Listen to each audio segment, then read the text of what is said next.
I am skeptical of the existence of a supercycle. But it was the fundamentals driving the financialization, not the financialization driving oil prices. The only way that oil price expectations can affect the price of oil today is through storage demand, through demand for oil inventories. Good morning. Hi, Professor Kilian. I'm Du Wenxin from Peking Financial Review, and our magazine is founded by Peking University HSBC Business School.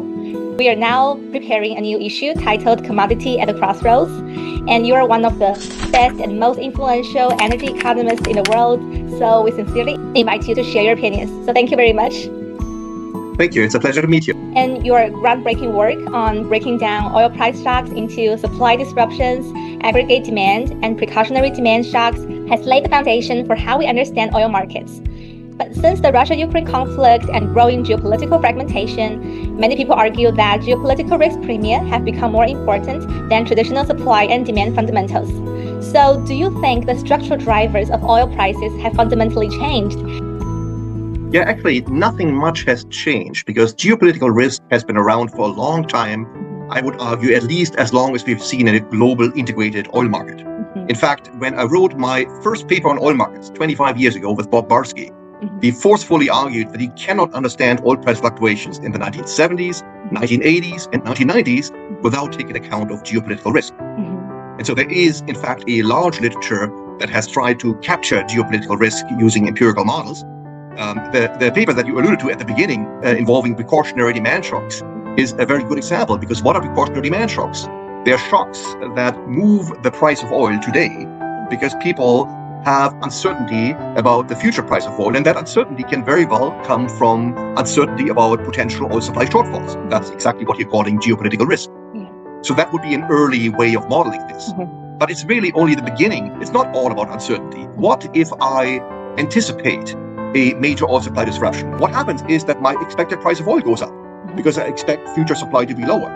So classical example, suppose I'm a trader and I believe that in the near future there's going to be a closure of the Strait of Hormuz. What do I do? Well, I go out and I buy oil as long as it's cheap.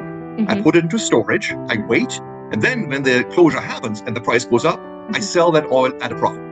Right? That's a clear example how anticipation of a future supply shortfall, as reflected in oil price expectations, drives up today's price of oil. Now, the problem with doing this empirically is that we don't have good data for oil price expectations.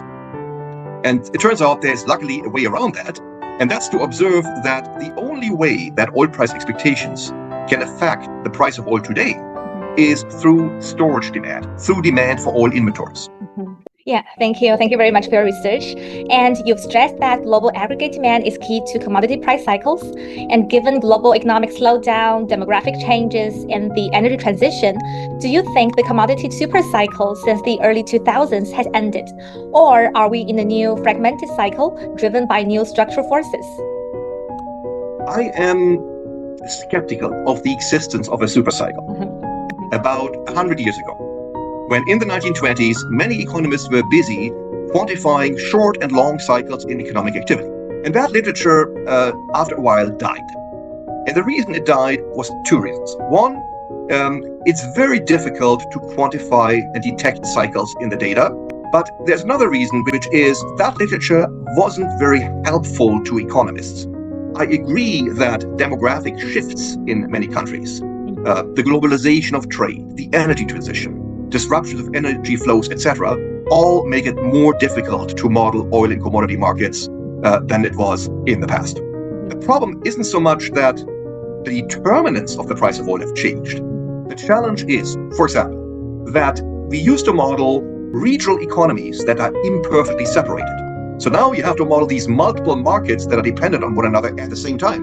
And that's a lot harder, right? Another challenge is temporary dislocations in energy markets. And a third challenge is, of course, the structure of economies is changing. Just take the US economy. For many decades, the US economy was a major net oil importer, but it's not anymore. And that means that the transmission of oil price shocks is changing. It's changing in a gradual way, but it's clearly changing. And so we have to rethink what we're doing. And so going forward, and I think also quantitative theoretical models are likely to become more important. Yeah, thank you. And you've done a lot of work on speculation in oil markets at what inventory levels as you mentioned just now, reveal about the physical market. And today, commodity markets are increasingly financialized with more ETF, passive index investing, and so on. So do you think these changes have fundamentally changed how prices are formed? Or can we still count on inventory data as a good measure of market tightness? If you have good inventory data, yes, that of course is a challenge of its own, right? We're still working on improving inventory measures. But I think financialization matters when you're thinking about the transmission of oil price shocks to other financial markets or to the economy at large. The financialization is not that important for the price discovery mechanism. So the notion that financialization decouples prices from fundamentals, I think that's a fundamental misunderstanding. Essentially, researchers argued that in the early 2000s, financial investors, for no particular reason, decided, why don't we put some money into commodity funds and oil funds, which they hadn't done before. Because why did those investors go into that market? Well, the reason was that there was a boom in commodities that started in the early 2000s, but it was the fundamentals driving the financialization, not the financialization driving oil prices. Yeah, thank you. And the global shift to renewables and carbon neutrality is unprecedented. So how has this changed our traditional models for predicting oil and commodity prices to your extent? Not much. And so renewables are about generating electricity. Very few countries use oil on a large scale to generate electricity. Those markets may be somewhat connected, remotely connected, but they're not very directly connected.